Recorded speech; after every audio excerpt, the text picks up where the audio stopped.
இந்த வீடியோல பழைய கார் வாங்குறதா புதிய கார் வாங்குறதா இந்த மாதிரி இன்ஃபர்மேஷன்ஸ் ஃபுல்லாக கொடுத்துட்டு இருக்கேன். தயவுசெய்து வீடியோ ஸ்கிப் பண்ணாம பாருங்க. இது உங்களுக்கு ரொம்ப யூஸ்ஃபுல்லா இருக்கும். யார் எந்த கார் வாங்கலாம், புதிய கார் வாங்குறது யார் வாங்கலாம், பழைய கார் யார் வாங்கலாம், பழைய கார் வாங்குறதுனால என்னென்ன பிரச்சனை எல்லாம் வரும், புது கார் வாங்கும் போது என்னென்ன லாபம் இருக்கு அண்ட் அட்வான்டேஜ் அண்ட் டிஸ்அட்வான்டேஜ் என்ன இருக்கு, இந்த மாதிரி விஷயங்களை நான் தெளிவாக இதில் கொடுத்துருக்கேன். ஸ்கிப் பண்ணாம பாருங்க, உங்களுக்கு இது ரொம்ப ரொம்ப யூஸ்ஃபுல்லா இருக்கும்னு நான் நினைக்கிறேன். ஸோ நீங்க முதல் தடவை நம்மளுடைய டிரைவ் வித் மராஜ் சேனல் பாக்குறீங்க அப்படின்னா சப்ஸ்கிரைப் பண்ணி வைங்க. அது எங்களுக்கு கொஞ்சம் யூஸ்ஃபுல்லா இருக்கும். கார்ஸ் பத்தின இன்ஃபர்மேஷன்ஸ் எல்லாமே இந்த வீடியோ நான் கொடுத்துட்டு இருக்கேன். நான் கார் வாங்கணும் அப்படின்றது வந்து எல்லாருடைய கனவு. ரொம்ப ரொம்ப ஆசைப்பட்டு நம்ம ஒரு ஃபீல் பண்ணிட்டு இருப்போம். அதாவது புது வண்டி எடுக்கிறதா பழைய வண்டி எடுக்கிறதா அப்படின்ற ஒரு கன்ஃபியூஷன்ல இருப்போம் நம்ம. ஸோ யாரெல்லாம் வந்து புது வண்டி வாங்கலாம், யாரெல்லாம் பழைய வண்டி வாங்கலாம், ஏன் நம்ம புது வண்டி வாங்க வேண்டாம், இந்த செக்மெண்ட் வண்டியில பழைய வண்டியில நல்லா கிடைக்கும் அப்படின்ற மாதிரி விஷயங்கள்லாம் இருக்குங்க இல்லையா. ஸோ இது என்ன ரீசன் அப்படின்றத அந்த வீடியோல கிளியரா உங்களுக்கு சொல்லியிருக்கேன். உங்களுக்கு இப்போ புது வண்டி எடுத்துட்டு வச்சுங்களேன், ஒரு புது வண்டி நம்ம புக் பண்ண போறோம் அப்படின்னு வச்சுன்னா அதோட பெனிஃபிட்ஸ் என்ன இருக்கும் அப்படின்னு பாத்தீங்கன்னா, ஒரு மெயின்டெனன்ஸ்ன்றது கிடையாது. ஒரு ஃபர்ஸ்ட் ஒரு 3 to 5 இயர்ஸ்க்கு வந்து உங்களுக்கு மெயின்டெனன்ஸ் இருக்காது. அதே மாதிரி வாரண்டி அப்படின்னு பார்த்தீங்கன்னா உங்களுக்கு 3 to 5 இயர்ஸ்க்கு வாரண்டி கொடுத்துருவாங்க. ஸோ ஏதாவது ப்ராப்ளம் உடனே வாரண்டி கிளைம் பண்ணிட்டு போயிடலாம். அதே மாதிரி லோன் ரொம்ப ஈஸியாக கிடைக்கும். உங்களுக்கு ஃபினான்ஸா லோன் இது பண்ணாலும் ரொம்ப ஈஸியாக கிடைக்கும் புது வண்டியை பொறுத்த வரைக்கும். ஸோ இந்த மாதிரி விஷயங்கள்லாம் பார்த்தீங்கன்னா புது வண்டியில் வந்து கொஞ்சம் பெனிஃபிட்ஸ் அதிகம் நம்மளை பொறுத்த வரைக்கும். பழைய வண்டி அப்படின்னு பார்த்தோம்னா உங்களுக்கு லோன் ஃபெசிலிட்டிஸ் பார்க்கும்போது நிறைய வண்டிக்கு வந்து கிடைக்காது. அதை நம்ம மினிமம் 5 இயர்ஸ் அப்படி ரிட்டர்ன் பண்றோம் அப்படின்னா பழைய வண்டி கொடுக்க மாட்டாங்க. 3 years to 4 years அந்த மாதிரி வந்து டிபெண்ட் ஆன் இயரை பேஸ் பண்ணி கொடுப்பாங்க. அது ஒன்று. ரெண்டாவது மெயின்டெனன்ஸ் எந்த அளவு பண்ணிருப்பாங்க அப்படின்றது தெரியாது. நமக்கு வண்டி எடுக்கும் போது என்னென்ன ப்ராப்ளம்ஸ் இருக்கும் அப்படின்றது தெரியாது. ஸோ எடுத்ததுக்கு அப்புறம் நிறைய ப்ராப்ளம் செலவு வைக்கிறதுக்கும் வாய்ப்புகள் இருக்கு. அது நம்ம வண்டியை பொறுத்த வரைக்கும் பார்த்து எடுக்கணும். எந்த மாதிரி வண்டி எடுக்கணும் அப்படின்னு சொல்லிட்டு நம்ம பார்த்து சூஸ் பண்ணி எடுக்கணும். புது வண்டிக்கும் பழைய வண்டிக்கும் உள்ள பெரிய வித்தியாசம் என்னன்னு பார்த்தீங்கன்னா, நீங்க புது வண்டி எடுக்கும்போது ஒரு பல்கான அமௌண்ட்டை வந்து இன்வெஸ்ட் பண்ணிருப்பீங்க. நீங்க மெயினா பார்க்க வேண்டிய ஒரு விஷயம் என்னன்னு கேட்டீங்கன்னா, உங்களுடைய ஃபினான்ஸை நல்லா பாத்துக்கோங்க. பிகாஸ் ஒரு பல்க் அமௌண்ட் வந்து நீங்க இன்வெஸ்ட் பண்ணிடுவீங்க. ஏன்னா இதுல வந்து பாத்தீங்கன்னா உங்களுக்கு 15 lakhs ஒரு வண்டியோட வேல்யூ வச்சுக்கலாம். அதுல மோஸ்ட் ப்ராபப்லி வந்து டாக்ஸ், இன்சூரன்ஸ் இதுவே நிறைய கவர் ஆயிடும். உங்களுக்கு ரொம்ப அதிகமாக சார்ஜஸ் இருக்கும் புது வண்டியை பொறுத்த வரைக்கும். அதே பழைய வண்டியை பொறுத்த வரைக்கும் உங்களுக்கு 50% டிஸ்கவுண்ட்ல உங்களுக்கு கிடைக்கும். உங்களுக்கு இப்போ 15 lakhs நீங்க ஒரு வண்டி எடுத்திருக்கீங்க, ஒரு வண்டியை புது வண்டி பாக்குறீங்க அப்படின்னா, அதே வண்டி ஒரு 5 yearsல நீங்க பாத்தீங்க அப்படின்னா நீங்க தாராளமா 8 lakhs to 7 lakhs நீங்க அந்த வண்டி எடுக்கலாம். வண்டியோட கண்டிஷன்ஸ் மட்டும் நீங்க பாத்துட்டா போதும். ஸோ இதுல வந்து உங்களுக்கு இன்சூரன்ஸ் பெருசா இருக்காது, டாக்ஸ் பெருசா உங்களுக்கு சார்ஜஸ் வராது. ஸோ இந்த ஒரு பெனிஃபிட்ஸும் நம்மளுக்கு பழைய வண்டியில இருக்கு. புது வண்டியில எந்த அளவுக்கு நம்ம மெயின்டெனன்ஸ் ஃப்ரீ வாரண்டி கொடுக்குறாங்க அப்படின்னு சொன்னாலும், ஃபினான்ஸ் வைஸ் அப்படின்னு பாக்குறோம் அப்படின்னா செகண்ட் வெஹிக்கிள் வந்து பெஸ்ட்.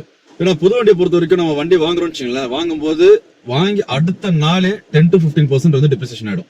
காரை பொறுத்த வரைக்கும் வந்து நம்மளுக்கு அசெட் கிடையாது, இது வந்து டிப்ரிசியேஷன் ஆகக்கூடிய ஒரு அசெட் தான் இது. பிகாஸ் நீங்க வண்டியில இன்வெஸ்ட் பண்றோம் அப்படின்னு பார்த்தோம்னா, வண்டி இன்வெஸ்ட் பண்ணி ஒரு 10 years கழிச்சு நீங்க விற்கும் போது ஆல்மோஸ்ட் உங்களோட வெஹிக்கிள்ல ஒரு 70% வந்து டிப்ரிசியேஷன் இருக்கும். ஸோ அது வந்து நம்ம ஒரு இன்வெஸ்ட்மெண்ட் அப்படின்னு பார்க்க கூடாது. நம்மளோட லக்ஸரி, நம்மளோட நீடை பொறுத்து தான் நம்ம வண்டி எடுக்கணும். நம்மளோட ரெக்குவயர்மெண்ட் என்ன, எத்தனை பேர் நம்ம டிராவல் பண்ண போறோம், ஒரு நாளைக்கு எத்தனை கிலோமீட்டர் நம்ம டிராவல் பண்ண போறோம், என்ன பர்பஸ்க்காக வண்டி எடுக்கிறோம், இந்த மாதிரி விஷயங்கள்லாம் நம்ம மைண்ட்ல வச்சுட்டு தான் வந்து நம்ம புது வண்டி எடுக்கலாமா பழைய வண்டி எடுக்கலாமா, என்ன பட்ஜெட்ல எடுக்கலாம், எத்தனை சீட்டிங் வண்டி எடுக்கலாம், இந்த மாதிரி விஷயங்களை நம்ம அனலைஸ் பண்ணணும். ஃபர்ஸ்ட் ஒரு டிராவல்ஸ் வண்டி ஓட்டுறாங்கன்னு வச்சுங்க, ஒரு டீ போர்டு ஓட்ட போறாங்க, அவங்களுக்கு ஒரு வண்டி பாக்குறாங்க அப்படின்னா, என்ன பொறுத்த வரைக்கும் நான் என்ன சொல்றேன் அப்படின்னா, அந்த மாதிரி ஆளுங்க வந்து புது வண்டி எடுக்கிறது தான் பெஸ்ட். பழைய வண்டிக்கு போகாதீங்க, டீ போர்டு எடுத்து பழைய வண்டி போகாதீங்க. ஏன்னா வந்து உங்களுக்கு பொறுத்த வரைக்கும் வண்டியை வந்து நீங்க வாங்கி ஒரு பிசினஸ் பண்ண போறீங்க, அதுல இருந்து ஒரு ரிட்டர்ன்ஸ் எதிர்பார்க்குறீங்க. நீங்க அப்படி இருக்கும்போது நம்மளுக்கு பழைய வண்டி எடுத்தீங்க அப்படின்னா செலவுகள் வைக்கிறதுக்கு வாய்ப்புகள் இருக்கு. நான் இப்போ ஃபர்ஸ்ட் சொன்னேன் உங்களுக்கு, அதாவது ரோட் டாக்ஸ், இன்சூரன்ஸ் எல்லாம் அதிகம் அப்படின்னு சொன்னேன் புது வண்டியை பொறுத்த வரைக்கும். நீங்க அதை கேட்கலாம், ஏன் வந்து அப்போ ரோட் டீ போர்டு ஓட்டுறவங்களுக்கு அது பேடனா இருக்காதா அப்படின்னு சொல்லி கேட்கலாம். உண்மையான ஒரு விஷயம் தான். பட் ஆனா என்னன்னா, ஃபர்ஸ்ட் 5 yearsக்கு வந்து உங்களுக்கு பெரிய மெயின்டெனன்ஸ் செலவு இருக்காது. அப்படியே ஏதாவது ப்ராப்ளம் ஆனாலும் வாரண்டியில கிளைம் ஆயிடும். ஏன்னா நீங்க வந்து அந்த வண்டியை ஓட்டி நீங்க சம்பாதிச்சு அந்த வண்டிக்கு இஎம்ஐ கட்டிட்டு பிளஸ் உங்களுடைய லோனுக்கும் கட்டணும் அப்படின்ற பட்சத்துல புது வண்டின்றது என்னை பொறுத்த வரைக்கும் ஒரு நல்ல ஒரு விஷயம். வண்டி எடுத்தோமா ஒரு 5 வருஷம் நல்லா சம்பாதிச்சோமா, வண்டி ஓடி சம்பாதிச்சோமா, அதுக்கப்புறம் வண்டி கைமாத்தி விடுங்க.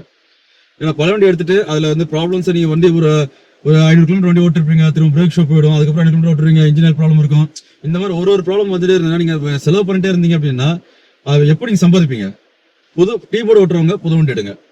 அதே மாதிரி நான் ரெகுலரா வண்டி ஓட்டுறேன், எனக்கு வந்து நான் ஆஃபீஸ் யூஸ் பண்ணிட்டு இருக்கேன், இல்ல வந்து நான் வேற சைட் ஒர்க் இருக்கு, ஏதாவது சம்திங் ஒர்க் பண்ணிட்டு இருக்கேன், எனக்கு கார் இல்லாம என்னால ஒர்க் நடக்காது, நான் கண்டினியூஸா டிரைவ்ல இருப்பேன் நான் அப்படின்றவங்க புது வண்டி போறது பெஸ்ட். பழைய வண்டி புது வண்டி எடுங்க, அது ரொம்ப நல்ல ஒரு விஷயம் தான். இன்னொரு புது வண்டியில ஒரு பெனிஃபிட் என்ன இருக்கு அப்படின்னு பார்த்தோம்னா, நம்மளுக்கு டெக்னாலஜி இன்னைக்கு வந்து ரொம்ப ரொம்ப டெக்னாலஜி இம்ப்ரூவ் ஆயிட்டே இருக்கு. ஏஐ ஃபெசிலிட்டிஸோட இப்போ வண்டி வருது. ஸோ அந்த மாதிரி எல்லாம் ஃபீல் நான் அனுபவிக்கணும்னு நினைச்சீங்க அப்படின்னா நம்ம புது வண்டி தான் நீங்க போகணும். அது பழைய வண்டியில அந்த உள்ள ஃபீல் நம்ம எதிர்பார்க்க முடியாது. ஆனா அதுலயும் வந்து ஒரு 3 years 5 years வெஹிக்கிள் எல்லாம் நிறைய கிடைக்கும். ஏன்னா இப்போ ஆல்மோஸ்ட் அதுலயே நல்ல அட்வான்டேஜஸ் எல்லாமே இருக்கு. ஸோ அந்த மாதிரி நீங்க சூஸ் பண்ணிக்கலாம். புது வண்டி எடுக்கணும், புது வண்டி தான் நான் போற வராது சோசியல் அப்படின்னு நினைச்சீங்கன்னா அந்த மாதிரி சூஸ் பண்ணுங்க. ஃபினான்ஷியலா எனக்கு ஸ்ட்ராங் இருக்கேன், எனக்கு பிரச்சனை இல்லை, வண்டி நான் ரெகுலரா ஓட்டுவேன், மெயின்டெனன்ஸ் எனக்கு அந்த அளவு வரக்கூடாது, ஃபர்ஸ்ட் 5 இயர்ஸ்க்கு எனக்கு ஃப்ரீ மெயின்டெனன்ஸ் இருக்கணும், இந்த மாதிரிலாம் நினைக்கிறவங்க வந்து புது வண்டி போறது பெஸ்ட். எனக்கு வண்டி ஓட்டம் அந்த அளவு கிடையாது, ரொம்ப லோ தான். நான் எப்பவுமே வீக்லி ஒன்ஸ் இல்லை மந்த்லி ஒன்ஸ் நான் வண்டி எடுப்பேன். எனக்கு ஃபினான்ஷியல் அந்த அளவு ஸ்ட்ராங் இல்லை, எனக்கு கம்மியான ஃபினான்ஸ் தான் நான் இன்வெஸ்ட் பண்ற ஐடியா இருக்கு எனக்கு. இந்த மாதிரி நீங்க மைண்ட்ல இருக்கு அப்படின்னா தயவு செய்து நீங்க பழைய வண்டிக்கு போங்க, செகண்ட் ஹேண்ட் வெஹிக்கிள் போங்க. ஏன்னா ரொம்ப ரொம்ப நல்ல வண்டிலாம் செகண்ட் ஹேண்ட் வெஹிக்கிள் இருக்கு. ஜஸ்ட் தேடுங்க, தேடி கண்டுபிடிங்க என்ன இடத்துல எந்த வண்டி கிடைக்குதுன்ற தேடுங்க. மெக்கானிக்கை வச்சு நல்லா செக் பண்ணுங்க. என்னென்னலாம் பார்க்கணும் அப்படின்னு பாத்தீங்கன்னா மெயினா வந்து வண்டியோட இன்ஜின் கண்டிஷன் பாத்துங்க. எந்த இன்ஜின் எத்தனை கிலோமீட்டர் வண்டி ஓடி இருக்கு, எத்தனை ஓனர் இருக்காங்க அந்த வண்டிக்கு, எவ்வளவு கிலோமீட்டர் வண்டி ஓடி இருக்கு, இன்ஜின் கண்டிஷன்ஸ் எந்த அளவு இருக்கு, ஆயில் கெப்பாசிட்டி செக் பண்ணுங்க, அந்த கிரேடு செக் பண்ணுங்க, எப்போ லாஸ்ட் ஆயில் மாத்திருக்காங்க, சர்வீஸ் ரெக்கார்ட் இருக்கான்னு பாருங்க. மெயினா வந்து கம்பெனி சர்வீஸ் ரெக்கார்டா இருந்ததுன்னா ரொம்ப வெல் அண்ட் குட். வெளியே சர்வீஸ் கொடுத்ததை விட கம்பெனி சர்வீஸ் ரெக்கார்ட் இருக்கான்னு செக் பண்ணுங்க. கம்பெனி சர்வீஸ் ரெக்கார்ட்ல உங்களுக்கு வந்து அமௌண்ட் கம்மியா கிடைக்குது அப்படின்னு நினைச்ச வண்டி கம்மியான ரேட்டு கிடைக்குது அப்படின்னா கண்ணை மூடி நீங்க வண்டி எடுங்க, நம்மளுக்கு நல்ல பெனிஃபிட்ஸ் இருக்கும் அதுல. ஏன்னா அதுல மெயினா வந்து நம்மளுக்கு சர்வீஸ் ஹிஸ்டரி ரொம்ப ரொம்ப இம்பார்ட்டன்ட். சஸ்பென்ஷன்ஸ் எந்த அளவு இருக்கு, இன்ஜின் எப்படி இருக்கு, வண்டி பிக்கப் எப்படி இருக்கு, இது எல்லாமே வந்து நீங்க செகண்ட் வண்டியில கம்பல்சரி இதை செக் பண்ணியே ஆகணும். முடிஞ்ச அளவு ஒரு சர்வீஸ் சென்டர் பக்கத்துல இருக்கு அப்படின்னா நீங்க ஏதாவது ஒரு செகண்ட் வண்டி எடுக்கிறீங்கன்னா வண்டி புக் பண்றதுக்கு முன்னாடி அந்த சர்வீஸ் சென்டருக்கு எடுத்துட்டு போயிட்டு வண்டியோட என்னென்ன ப்ராப்ளம்ஸ் இருக்கு அப்படின்றத ஃபர்ஸ்ட் செக் பண்ணிங்க. அதை செக் பண்ணிட்டு அதுக்கப்புறம் நீங்க வண்டி எடுக்கிறது ரொம்ப நல்ல ஒரு விஷயம். புது வண்டி பொறுத்த வரைக்கும் நம்ம இந்த ப்ராப்ளம்ஸ் எதுவுமே கிடையாது, தாராளமா நம்ம எடுக்கலாம். நம்ம அதில் பார்க்க வேண்டிய ஒரு விஷயம் என்னன்னு கேட்டீங்கன்னா வந்து நம்ம ஃபேமிலிக்கு இந்த வண்டி சூட் ஆகுமா, அண்ட் நம்மளுடைய யூசேஜ் எப்படி இருக்கு, எத்தனை கிலோமீட்டர் ஒரு நாளைக்கு ஓட்டுவோம், மாசம் எவ்வளவு கிலோமீட்டர் ஓட்டுவோம், இயர்லி எவ்வளவு கிலோமீட்டர் ஓட்டுவோம், இப்போ நம்ம இன்வெஸ்ட் பண்ற அமௌண்ட் இந்த காருக்கு ஒர்த்தா, இது நம்ம வந்து இன்வெஸ்ட் பண்ற அமௌண்ட் நம்ம செய்யற வேலையால அந்த ரிட்டர்ன்ஸ் எடுக்க முடியுமா அப்படின்றதெல்லாம் நீங்க கொஞ்சம் யோசிச்சு பாத்துங்க. ஏன்னா உங்களுக்கு ஸ்டார்டிங் சொன்ன மாதிரி காரை பொறுத்த வரைக்கும் இன்வெஸ்ட்மெண்ட் கிடையாது, தட் இஸ் அசெட் கிடையாது, இது டிப்ரிசியேஷன் அசெட். இது நாளாக நாளாக இதோட வேல்யூ குறையுமே தவிர ஏறாது, என்னைக்குமே ஏறாது.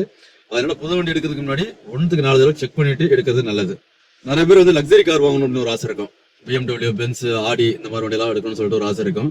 அவங்களுக்கு நான் சொல்லக்கூடிய ஒரு விஷயம் என்ன கேட்டீங்கன்னா முடிஞ்ச அளவு ஏன்னா அதோட வண்டியோட விலை எல்லாம் ரொம்ப ஜாஸ்தி. மினிமம் நீங்க அதோட லக்ஸரி செக்மெண்ட்லாம் நீங்க போனீங்கன்னா 50 lakhs மேல நீங்க எடுத்தீங்கன்னா தான் அந்த வண்டியோட ஃபீல் நீங்க அனுபவிக்க முடியும். சும்மா வந்து 35 lakhsல எனக்கு ஆடி கிடைக்குது, 45 lakhsல வந்து ஸ்டார்டிங் ரேஞ்ச் பேஸ் ரேஞ்ச் எனக்கு கிடைக்குது, இதெல்லாம் போய் எடுக்காதீங்க. மினிமம் ரேஞ்ச் 50 and above மேல போனா மட்டும் தான் அதோட ஃபீல் நீங்க அனுபவிக்க முடியும்.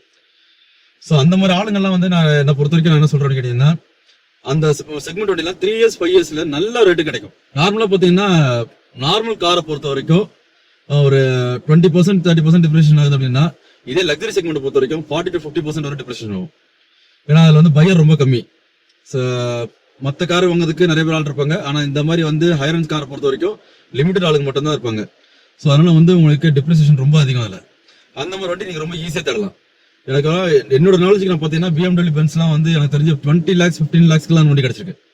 ஒரு 7 years 8 years வெஹிக்கிள்லாம் எனக்கு கிடைச்சிருக்கு. எனக்கு ரொம்ப நல்ல வண்டி, தெளிவான வண்டி தான் கிடைச்சிருக்கு. ஸோ அந்த மாதிரி வந்து நீங்க கொஞ்சம் தேடி பாருங்க. அந்த மாதிரி ஒரு லக்ஸரி செக்மெண்ட்ஸ் வேணும், நான் அந்த மாதிரி பாக்குறேன்னு நினைக்கிறவங்க அந்த மாதிரி வண்டியை சூஸ் பண்ணுங்க. அது ரொம்ப நல்ல ஒரு விஷயம் என்ன பொறுத்த வரைக்கும். ஸோ பழைய கார் யார் வாங்கலாம், புதிய கார் யார் வாங்கலாம் அப்படின்ற இன்ஃபர்மேஷன் கொஞ்சம் யூஸ்ஃபுல்லா இருக்கும்னு நான் நினைக்கிறேன். ஸோ இதை பத்தின இந்த வீடியோ பத்தின கருத்துக்கள் எதாவது இருந்ததுன்னா கமெண்ட் செக்ஷன்ல கமெண்ட் பண்ணுங்க. நம்ம சேனலை சப்ஸ்கிரைப் பண்ணி வைங்க.